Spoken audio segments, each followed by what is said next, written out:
आज का टॉपिक है वर्गमूल और वर्ग। साथ ही एक रोचक जानकारी दी जाएगी और अंत में 5 सवाल दिए जाएंगे जिसका जवाब आप लोगों को कमेंट बॉक्स में लिखना है और उस सवाल का जवाब जो होगा अगले वीडियो में दी जाएगी। तो चलिए शुरू करते हैं।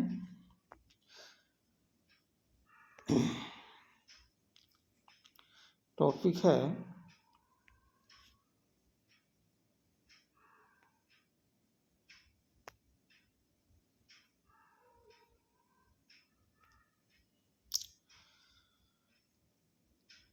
वर्ग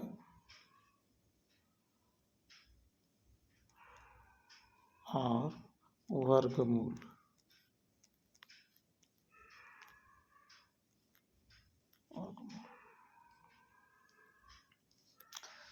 देखिए,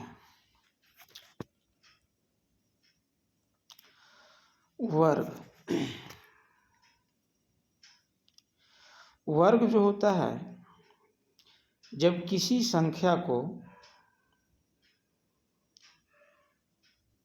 2 बार लिखा जाए गुना के रूप में, तो उसे वर्ग बोला जाता है। मतलब किसी संख्या के पावर में अगर 2 हो, जैसे अगर कोई संख्या हम ले लेते हैं 5 ले लिए और 5 के पावर में 2 है, तो हम कह सकते हैं कि 5 का वर्ग ज्ञात करना है। ये जो 5 दिख रहा है, इसका वर्ग ज्ञात करना है। तो वर्ग ज्ञात करने का मतलब यह हुआ कि जिस संख्या का वर्ग कह रहा है उस संख्या को गुना के रूप में उतना ही बार लिख दिया जाए। जैसे 5 के पावर में ये 2 दे दिया, मतलब क्या हुआ कि 5 को 2 बार लिखना है। तो 5 के पावर 2 का मतलब हुआ 5 को 2 बार, तो 5 गुने 5। अब गुना कर देते हैं तो निकल जाता है 5 गुने 5 का मतलब होता है 25। मतलब अगर कोई पूछ देता है कि 5 का वर्ग क्या होगा, तो हम बताएंगे कि 5 का वर्ग हो जाएगा 25। जैसे अगर पूछता है कि 7 का वर्ग क्या होगा, तो 7 का वर्ग भी हम लोग निकालेंगे। तो 7 का वर्ग का मतलब क्या होगा कि 7 के पावर में 2, तो 7 के पावर 2 का मतलब क्या हुआ 7 गुने 7 हम लिख सकते हैं। और 7 गुने 7 का मतलब हुआ 7 सते 49। मतलब 7 का जो वर्ग होगा वह होगा 49। समझ गए? और देख लेते हैं 1-2 ठो। हम 10 ले लेते हैं संख्या और 10 का वर्ग हम निकालते हैं। कोई दे देता है कि 10 का वर्ग ज्ञात करें, वर्ग निकालें। तो हम क्या करते हैं कि वर्ग में हमको पता है कि वर्ग जब कहता है तो किसी संख्या को पावर में हम 2 दे देते हैं। और पावर में 2 देने का मतलब हुआ कि संख्या को 2 बार लिख देना है गुना में। यानी कि 10 के पावर 2 है तो 10 गुने 10, यानी कि 10 गुने 10 का मतलब 10 दहिए 100। यानी कि 10 जो है उसका वर्ग हो गया 100।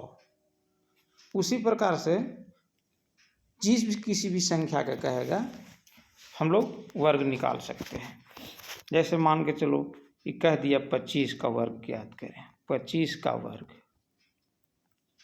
तो 25 का वर्ग का मतलब क्या हुआ कि 25 के पावर में हम 2 दे दिए। अब 25 के पावर में 2 का मतलब क्या हुआ कि 25 को 2 बार हम गुना में लिख सकते हैं। चूँकि वर्ग निकालना है तो वर्ग का क्या मतलब होता है कि 2 बार लिख देना उसी संख्या को।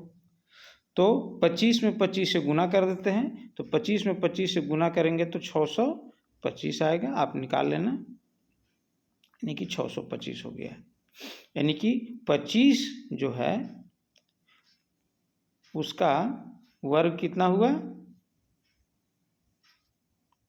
625 हुआ। ये जो 25 था उसका वर्ग 625 हुआ। 10 है तो उसका वर्ग हुआ 10 दहिए 100। समझ गए? तो आप निकाल करके देख लेना, और बहुत सारी संख्याएं हैं। अब मान के चलिए कि वह संख्या नहीं देता है, कोई चर पद देता है। चर पद से मतलब ये हो गया कि जिसके बारे में पता नहीं है कि उसका मान कितना होगा। जैसे अधिकतर हम लोग x लेते हैं, x एक चर पद हो गया, तो कहेगा कि x का वर्ग निकालें, x का वर्ग निकालें।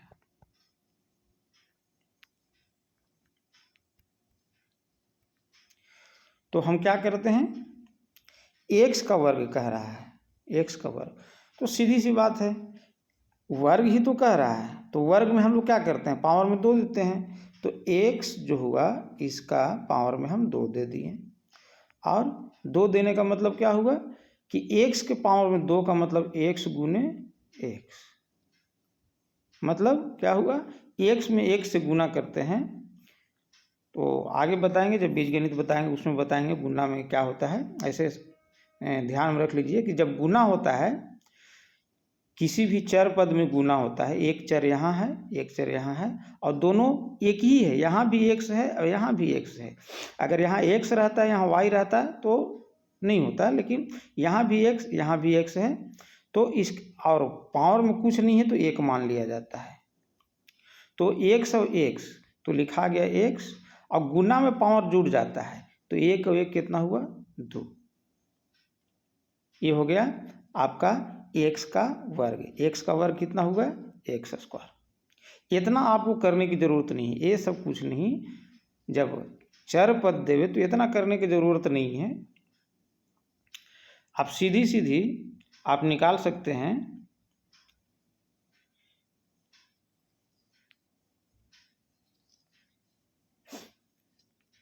x का वर्ग निकालने के लिए बोला, तो सीधा सीधा x के पावर में हम लोग 2 दे दिए, आंसर हो गया। यही हो गया आपका आंसर। लेकिन सिर्फ x देगा, तो अगर मान लिया जाए कि x न दे करके कुछ और दे देता है, इसे x न दे करके दे दिया, x के पावर में 2 पहले ही से दे दिया है, यहाँ जो है पावर जो है पहले ही दे दिया, ये देख रहे हैं आप लोग, ये तो पहले ही दे दिया है x। अब कह रहा है कि इसी का वर्ग निकालिए, इसका वर्ग निकालें, वर्ग निकालें। तो हम लोग देखते हैं, हमको क्या पता है, हमको पता है कि वर्ग निकालने का मतलब क्या, पावर में 2 दे देना। तो यहाँ x के पावर 2 पहले से देल है, लेकिन हमको निकालने के लिए बोला तो हम अपना जगह से तो 2 देंगे ना भाई, क्योंकि ये तो दिया हुआ है, तो इसी का तो हमको वर्ग निकालना है, तो यहाँ पे हम पावर में अपना 2 दे दिए। चलिए अब वर्ग निकालते हैं। तो अब देखिए, ये जो कोष्ठ जो देख रहे हैं, तो कोष्ठ के बाहर 2 है और अंदर यहाँ पावर में 2 है, तो ये क्या होता है, x के पावर 2 और 2 दूनी 4, आंसर हो गया। यानी कि x स्क्वायर का वर्ग कितना हुआ, x के पावर 4। अगर यही कह देगा कि x के पावर 3, इसका वर्ग ज्ञात करें, का वर्ग निकालें, वर्ग निकालें, ये दे दिया।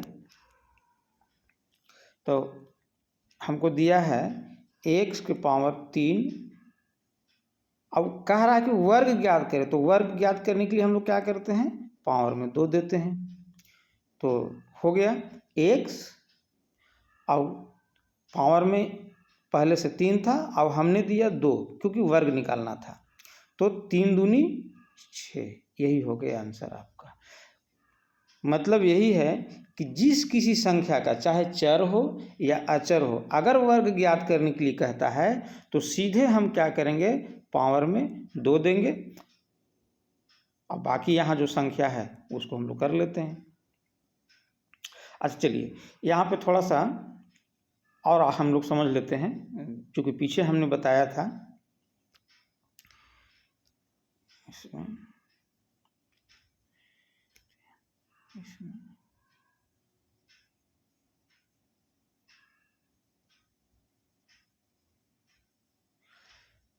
कि पावर जुड़ जाता है। चलिए आगे बढ़ते हैं हम लोग।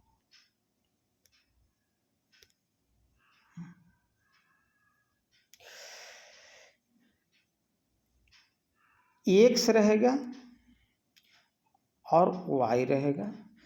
अब एक्स और वाई एक ही में दे दिया। अब इसका कह रहा है वर्ग ज्ञात करें, का वर्ग ज्ञात करें, वर्ग ज्ञात करें या निकालें, जो भी कहें निकालें। अब देखिए एक्स और वाई का वर्ग ज्ञात करें, तो कौन सा बड़ी बात है भाई, हमको बताया गया है कि वर्ग निकालना अगर है तो वर्ग निकालने के लिए पावर में 2 दे देना है। तो एक्स और वाई था, हम पावर में सीधा सीधा 2 दे दिए। और आगे देखते हैं। अब यहाँ एक्स है, यहाँ वाई है, यहाँ कुछ नहीं है तो यहाँ गुना का है। ये यहाँ जो है गुना का चिन्ह है, कुछ नहीं है, तो ध्यान दीजिएगा। अब इसको हम लोग क्या करेंगे, एक्स के पावर में भी 2 चल गया और वाई के पावर में भी 2 चल गया। यही हो गया आंसर। अच्छा, वर्ग निकालने के लिए कोई ज़रूरत नहीं है कि सिर्फ इसी का कहेगा, और भी संख्या दे सकता है, चर हो चाहे अचर हो। चलिए हम लोग चर पद में ही ले लेते हैं। मान के चलिए कि कह दिया a के पावर 5, ऐसे दे दिया। अब इसी का कह दिया कि निकालिए वर्ग, का वर्ग निकालें, वर्ग निकालें। तो हम लोग क्या करेंगे, a के पावर में 5 दे ले है, और चूंकि वर्ग निकालना है इसलिए हम 2 दे दिए। यहाँ पे ये जो 2 दिए, हम अपना तरफ से वर्ग निकालना था, तो ये तो पहले से था, ये पहले से है। तो हम लोग क्या करेंगे, a के पावर में हो गया 5 दूनी 10, यही हो गया आंसर। समझ गए, ये हो गया आपका वर्ग। अब हम लोग देखते हैं वर्गमूल। वर्गमूल देखिए, वर्गमूल जो होता है वर्ग का सीधा उल्टा होता है। वर्ग में हम लोग क्या कर रहे थे, वर्ग में हम लोग क्या कर रहे थे, जो भी संख्या दे रहा था, जैसे 8 दे दिया और इसका वर्ग निकालना था, तो हम लोग क्या कर रहे थे कि 8 को हम लोग 2 बार लिख दे रहे थे वर्ग में। यही तो हम लोग कर रहे थे। 8 का वर्ग कह रहा था तो हम लोग 8 को 2 बार लिख दे रहे थे। अगर 9 का वर्ग अगर कहेगा, 9 का वर्ग, तो हम लोग 9 को 2 बार लिख देंगे। अगर मान के चलिए 12 का वर्ग कहेगा तो हम लोग क्या करेंगे, 12 को 2 बार हम लोग लिख दे रहे थे। लेकिन वर्गमूल जब निकलता है तो ठीक इसका उल्टा हो जाता है। वर्गमूल वर्ग का उल्टा होता है। वर्ग में हम लोग किसी संख्या को 2 बार लिख रहे थे। देखिए 8 का वर्ग, तो 8 को 8 8 64 हो रहा था इसका, 8 गुने 8। 9 का वर्ग तो 9 9 81 हो जाएगा, यानी कि 9 गुने 9। 12 के वर्ग तो 12 गुने 12, यानी कि 12 12 में 144 हो जाएगा वर्ग। लेकिन वर्गमूल निकालेंगे तो ठीक उल्टा होगा। देखते हैं कैसे। जैसे कोई कह देता है कि 25 का वर्गमूल क्या होगा, वर्गमूल क्या होगा या निकालें। तो देखिए 25 का वर्गमूल, ऐसे साधारणतः सीखने के लिए 7वां 8वां क्लास में वर्गमूल निकालने की साधारण 3 विधि दी गई है। एक गुणनखंड विधि, गुणनखंड विधि, भाग विधि, भाग विधि, और एक जो है सारणी विधि,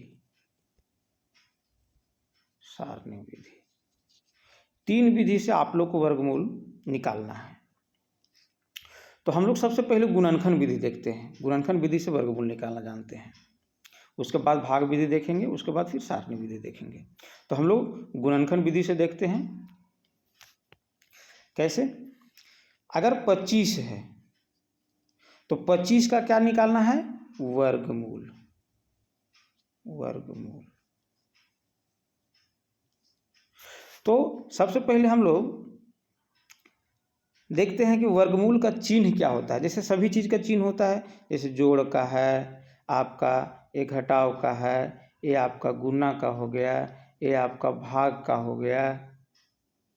उसी तरह से वर्गमूल का भी अपना चिन्ह होता है। वर्गमूल का देखिए ये चिन्ह हो गया। मतलब क्या हुआ कि इसके अंदर जो भी संख्या रहेगा,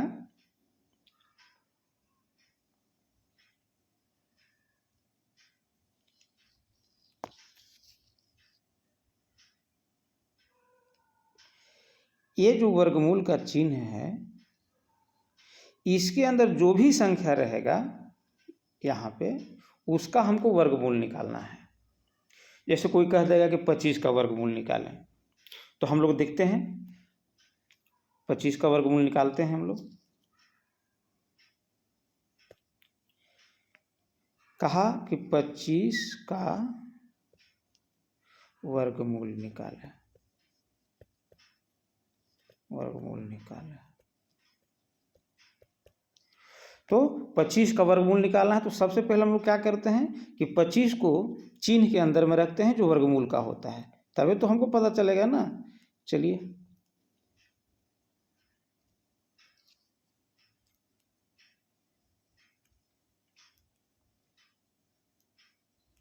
यहाँ हम लोग रख दिए 25।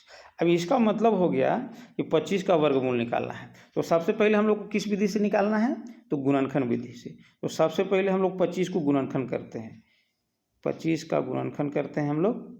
तो 25 के गुणनखंड में 5 गुने 5, गुणनखंड तो करने आता ही होगा। जैसे कोई भी संख्या का गुणनखंड करना है तो उसको गुना में खंड कर देना, खंड माने टुकड़ा, गुना में ही टुकड़ा होना चाहिए। जैसे मान के चलिए कि 30 का गुणनखंड कहेगा, तो 30 का अगर गुणनखंड निकालने के लिए कहेगा तो हम लोग क्या लिख सकते हैं, 2 गुने 3 गुने 5, 5 3 15 दूनी 30। अब ये निकलता कैसे है, तो वो भी थोड़ा सा हम लोग देख लेते हैं, उसके बाद हम लोग आगे बढ़ेंगे। चलिए उसको सीख ही लेते हैं हम लोग, गुणनखंड कैसे होता है।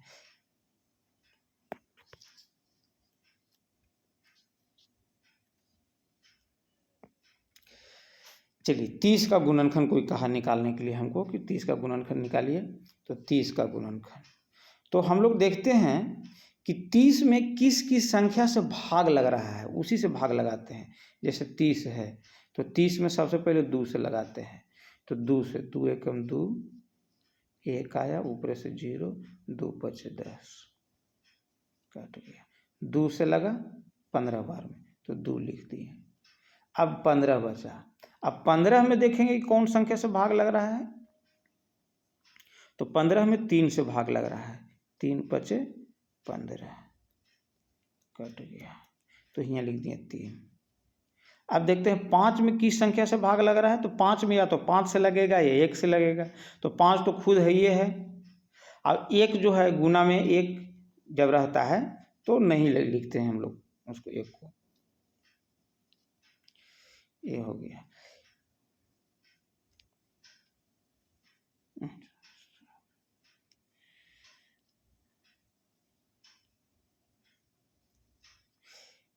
देखते हैं हम लोग, 2 बार में पहले लगा था 2, फिर लगाए थे 3 से तो 3 से लगा था, और फिर लगा 5 से, 5 में तो 5।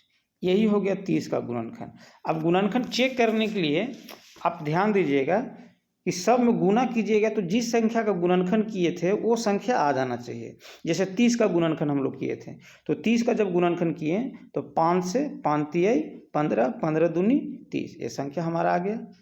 मतलब क्या हुआ कि हमारा गुणनखंड सही है।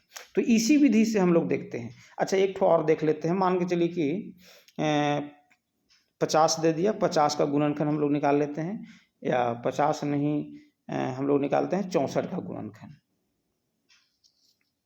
चलिए, ताकि गुणनखंड विधि से निकाल रहे हैं तो सबसे पहले गुणनखंड सीखना जरूरी है। तो हम लोग देखते हैं 64 का गुणनखंड, तो गुणनखंड 64 का करना है, तो 64 में पहले हम लोग भाग देते हैं, देखते हैं किससे लगता है, तो 2 से लग जाएगा, 2 से 2 तिहाई 6, 4, 2 दूनी 4, कट गया, 2 से लगा, 2 से लगा 32 बार में। अब 32 में देखेंगे किससे लग रहा है, 32 में, चलिए ना उतना काहे करना है, 1 मिनट,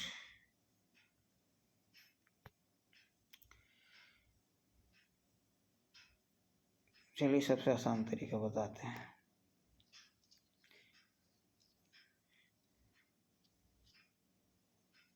चौंसठ, अब इसको गुणनखंड करते हैं हम लोग, 2 से लगाएंगे तो 64 में 32 बार में, 2 से लगाएंगे 32 में 16 बार में, 2 से लगाएंगे 16 में 8 बार में, 2 से लगाएंगे 8 में 4 बार में, और 2 से लगाएंगे 4 में 2 बार में। तो क्या आया, 2 2 2 2 2 2 2 आया है, क्या गो, 1 2 3 4 5 6 ठो।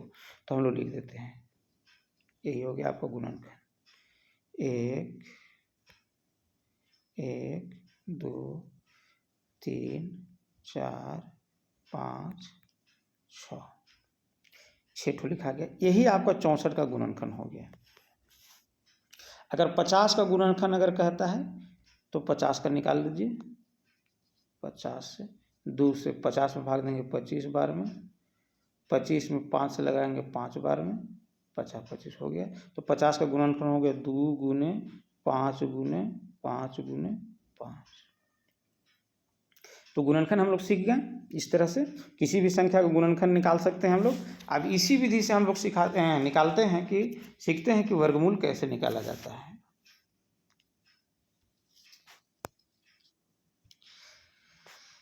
जैसे 25 का वर्गमूल निकालना है तो हम लोग चिन्ह दे दिए भाई, 25 का वर्गमूल निकालना है तो हम 25 चिन्ह दे दिए। अब 25 का गुणनखंड करेंगे तो लिखाएगा 5 गुने 5, चिन्ह दे देंगे बराबर। अब जब गुणनखंड विधि में क्या किया जाता है कि 2 को में से 1 ठो निकाल लिया जाता है। हम क्या बोले थे शुरू में, हमने बोला था कि वर्गमूल जो होता है वर्ग का ठीक उल्टा होता है। तो वर्ग में हम लोग क्या कर रहे थे, जिस संख्या का वर्ग निकालना था उसको हम लोग 2 बार लिख दे रहे थे। और हम ये बताएं कि वर्ग का उल्टा होता है वर्गमूल। तो वर्ग में किसी संख्या को 2 बार लिख रहे थे, तो वर्गमूल में किसी संख्या को 2 बार में से 1 बार लिखेंगे, ठीक उल्टा। अगर वर्ग में अगर 5 का अगर वर्ग निकालते हैं तो 5 गुने 5 होता है, तो अगर यानी कि 5 25 होता है। तो ये 2 को 5 जो लिखें 5 का वर्ग में, और वर्गमूल निकालेंगे तो 2 को 5 में से 1 को 5 निकाल देंगे। तो यहाँ 2 को 5 है, 1 को 5 निकाल देंगे, यही होगा आपका आंसर। उल्टा है, क्योंकि वर्ग में हम लोग क्या कर रहे थे कि 5 के वर्ग निकाल रहे थे तो 25 आ रहा था ना, 5 का वर्ग 25, 5 का वर्ग 25। लेकिन 25 का वर्ग निकालेंगे, वर्गमूल निकालेंगे तो कितना आएगा 5, ठीक उल्टा। जैसे और आगे देख लेते हैं 36। तो 36 यहाँ निकालना है, चिन्ह दे दिए हम लोग। 36 को अगर वर्गमूल निकालना है तो हम लोग पहले गुणनखंड विधि से सीख रहे हैं, तो गुणनखंड करते हैं 36 का, आप लोग निकाल लीजिएगा। तो 2 दूनी 4, 3 12, 3 36, ये हम गुणनखंड कर दिए। 36 का गुणनखंड निकाल दिए। ये जो ऐसे 36 का गुणनखंड बताया है ना निकालने के लिए, 2 से 18 दूनी 36, 2 से 9 दूनी 18, 3 से 3 3 9, तो 2 गुने 2 गुने 3 गुने 3, तो यही हो गया 2 गुने 2 गुने 3 गुने 3। अब यहाँ क्या करते हैं हम लोग, जोड़ा लगाते हैं। चूँकि वर्गमूल निकालना है तो 2 में से 1 ठो निकाल लेना है। तो यहाँ 2 है 2 ठो और 3 है 2 ठो, तो दोनों में से ये जो 2 ठो 2 है उसमें से 1 2 निकल गया। अब इसमें 3 था, इसमें से 1 ठो 3 निकल गया, यानी कि आंसर हो गया 3 दूनी 6। अच्छा, ध्यान देने वाली बात क्या है, बहुत सारे विद्यार्थी क्या करते हैं कि वर्गमूल निकाल लिए, 5 आ गया, अब इसके ऊपर भी वो रूट दे के छोड़ देंगे, ये गलत बात है। इसका मतलब क्या हुआ, ये रूट देने का मतलब हुआ कि फिर आपको इसको निकालना पड़ेगा, लेकिन ऐसा तो नहीं है, सिर्फ 25 का कह रहा था। इसलिए यहाँ पे ये जो रूट देख रहे हैं आप लोग, उसको रूट नहीं देना है। ये जो दोबारा रूट जो आप लोग दे देते हैं, ये वाला नहीं देना है रूट, क्योंकि हमको 25 का कह रहा था तो हम तो निकाल दिए ना 25 का वर्गमूल 5, तो ये रूट नहीं दिलाएगा। अगर दे देते हैं तो ये गलत हो जाएगा फिर, इसलिए यहाँ भी रूट नहीं दिलाएगा। अब यहाँ से तो बाहर ही निकल गया, ये 2 में से 1 निकला, मतलब क्या, ये रूट में से बाहर निकल गया। ये 2 में से 1 निकला, रूट में से बाहर निकल गया। अच्छा, एक चीज़ और ध्यान देंगे, अगर कोई मान के चलिए कि आपको कह देगा कि 2 में से 1 निकालना है और आपसे कह देता है कि 6 के वर्गमूल निकालो, तो आप क्या करते हैं कि सर बतैबी किए थे कि पहले गुणनखंड कीजिए, तो आप गुणनखंड कर लेंगे 6 का 2 गुने 3। अब आप क्या करेंगे, यहाँ तो 2 में से 1 निकालने के लिए बारी आ जाएगा, तो एक 2 है एक 3 है, तो इसका याद रखिएगा कि एक ही अंक होना चाहिए। जैसे 2 है तो यहाँ भी 2 होता तभी 2 निकलता है, या यहाँ 3 है तो यहाँ भी 3 रहता तभी निकलता है, लेकिन यहाँ पे जोड़ा लग ही नहीं रहा है, 2 एक ही है और 3 भी एक ही है, तो 6 का जो वर्गमूल निकलेगा वह पॉइंट में आ जाएगा, वो बताएंगे बाद में, पॉइंट वाला वर्गमूल, यानी कि जब तक जोड़ा नहीं लगेगा तब तक नहीं निकालेंगे। जैसे मान लिया जाए कि 49 दे दिया कि वर्गमूल निकालिए, तो हम लोग निकालते हैं 49 का वर्गमूल। 49 का वर्गमूल होता है निकालेंगे गुणनखंड तो 7 गुने 7, और वर्गमूल निकालना है तो 3। अच्छा, इसका हम बताते रहें, इसका 3 दूनी 6, रूट 6 रह जाएगा आंसर। अब नहीं तो आप पॉइंट में निकाल सकते हैं। इसको देखते हैं हम लोग। अब यहाँ पर देखिए 49 का वर्गमूल निकालना था, तो 49 को हम लोग गुणनखंड किए तो 7 गुने 7 आया, 7 7 49। अब यहाँ पे एक ही जाति का है कि नहीं, दोनों, यहाँ भी 7 यहाँ भी 7, दोनों एक ही जाति का है। अब इसका हम लोग वर्गमूल निकालेंगे तो क्या करेंगे, 2 को 7 में तो 1 को 7 निकाल देंगे, ये हो जाएगा आंसर, ये हो जाएगा आपका। चलिए और देखते हैं थोड़ा सा, और एक ठो और, ज़्यादा नहीं, एक ठो और देखेंगे बड़ा में। जैसे 625 दे दिया, मान लिया जाए कि 625 का वर्गमूल निकालना है, 625 का वर्गमूल,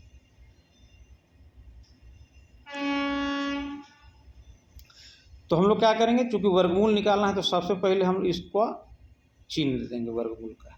अब इसका गुणनखंड कर लेते हैं 625 का, तो 625 का आप गुणनखंड कीजिएगा तो आएगा 5 गुने 5 गुने 5 गुने 5, और यहाँ हम लोग चिन्ह दे दिए। अब यहाँ पे जोड़ा लगाते हैं, 5 5 2 ठो है, 5 5 2 ठो है, तो क्या हो गया, ये जोड़ा में से 1 ठो 5 निकल गया, और ये जोड़ा में से 1 ठो 5 निकल गया, यानी कि 5 गुने 5 5 25, यही हो गया आपका आंसर, 625 का वर्गमूल 25। ठीक है, चलिए, हम वीडियो शुरू करने से पहले बोले थे कि एक रोचक जानकारी आपको दी जाएगी और 5 सवाल दिए जाएंगे, तो हम लोग देखते हैं। चलिए, रोचक जानकारी में आज जानकारी है, क्या आप जानते हैं, देखिए अभी हम लोग जिसे भारतवर्ष कहते हैं,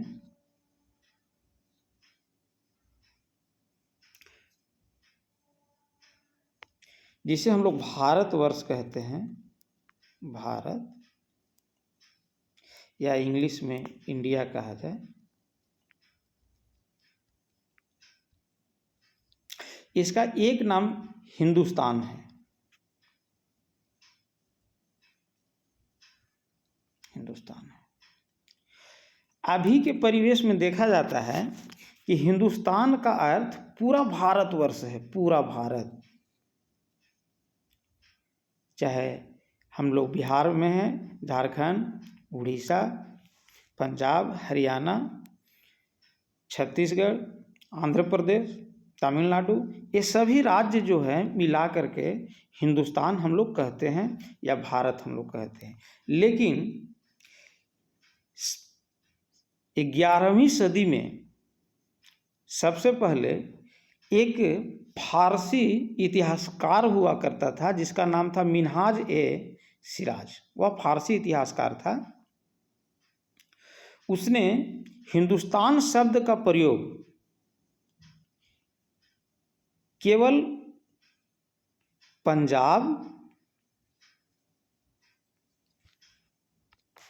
हिंदुस्तान शब्द का प्रयोग किया था पंजाब,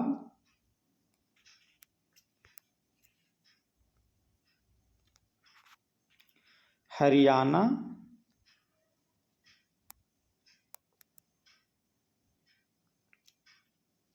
और गंगा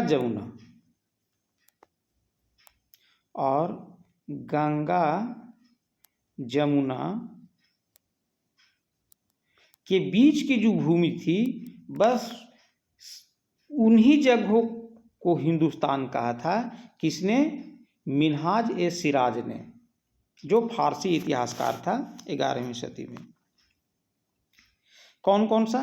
पंजाब को, हरियाणा को और गंगा और जमुना के बीच जो स्थित भूमि थी उसी का नाम उसने हिंदुस्तान कहा। लेकिन अभी हम लोग हिंदुस्तान का अर्थ पूरे भारतवर्ष को मानते हैं। ये रह गई आपकी जानकारी। अब आज का सवाल है 5 सवाल। पहला सवाल है, आप उतार लेंगे और उतार करके इसको याद कर लेंगे और कमेंट्स बॉक्स में इसका उत्तर लिखेंगे। पहला सवाल है, निर्वात में प्रकाश की चाल कितनी होती है? निर्वात में प्रकाश की चाल, प्रकाश की चाल कितनी है? ये पहला सवाल हो गया। दूसरा सवाल है, कौन सी धातु विद्युत का कुचालक होती है? ऐसे तो सभी धातुएं जो होती है, चाहे लोहा हो, एल्युमिनियम हो, पीतल हो, तांबा हो, सभी धातुएं जो होती है विद्युत का सुचालक होती है। लेकिन सवाल है कि कौन सी धातु विद्युत का कुचालक है? कुचालक मतलब उससे लाइन नहीं पार होगा। कौन सी धातु विद्युत का कुचालक है? कुचालक है। तीसरा सवाल है, कौन सी अधातु विद्युत का सुचालक है? अब ठीक इसका उल्टा सवाल है। ऐसे तो सभी अधातुएं, चाहे वह लकड़ी हो, आपका ईंट हो या कागज हो, सभी अधातु हैं, वो विद्युत का कुचालक होती है। लेकिन कौन सी अधातु है, कौन सी अधातु विद्युत का सुचालक होती है? सुचालक होती है। जैसे धातु और अधातु, तो धातु तो विद्युत का सुचालक होता है और अधातु विद्युत का कुचालक। सुचालक, कुचालक का मतलब होता है, सुचालक माने जिससे लाइन पार कर जाता हो, और कुचालक माने जिससे होकर के लाइन पार नहीं करता है। ये तीसरा सवाल था। चौथा सवाल है, वायुमंडल में सबसे अधिक कौन सी गैस पाई जाती है? वायुमंडल में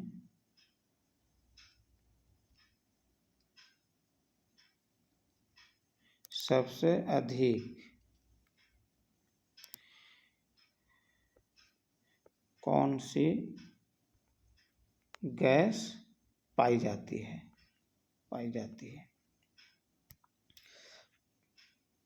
पांचवा सवाल है, जल का रासायनिक सूत्र क्या है? जल का रासायनिक सूत्र क्या है? ये 5 सवाल है जिसका उत्तर आप लोग को कमेंट्स बॉक्स में लिखना है। और वीडियो अच्छा लगता है तो ज़्यादा से ज़्यादा शेयर करें, और हम प्रयास करेंगे, आप लोग शेयर करेंगे, आप लोग हौसला देंगे तो प्रयास करेंगे कि और इससे अच्छा वीडियो बनाएं और आप लोग को दें। और जिस किसी विषय में आपको समस्या होता है आप उसके बारे में, उस चैप्टर के बारे में आप हमको बताएं, उस चैप्टर पर हम लोग वीडियो बनाएंगे।